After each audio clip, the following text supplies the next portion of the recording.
बड़ रे जतन से हमें शिव के गुरु बनवली। आई आई देवतन सुमिरन में बोलवली। आई आई देवतन बड़ रे जतन से हम त शिव के गुरु बनवली। आई आई देवतन हो सुमिरन में बोलवली। आई आई देवतन सोरे सुराही गंगा जल पानी।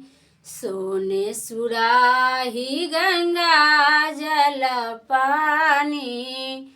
गुरु के आसन लगाई। आई आई देवतन गुरु के चरण पखारी। आई आई देवतन हो शिव चर्चा में बोलवली। आई आई देवतन सुमिरन में बोलवली। आई आई देवतन आगवन के फूलवा से मालावा बनाई।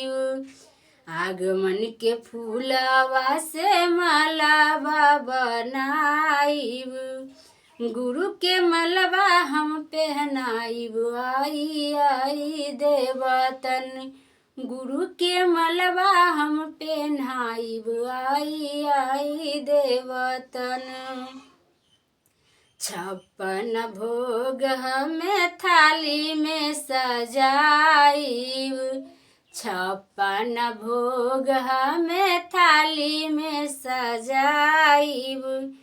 गुरु के भोग वाला गाईब। आई आई देवतन गुरु के भोग वाला गाईब। आई आई देवतन सुमिरन में बोलवली। आई आई देवतन शिव चर्चा में बोलवली। आई आई देवतन बड़ रे जतन से हम शिव के गुरु बनवली। आई आई देवतन शिव चर्चा में बोलवली। आई आई देवतन।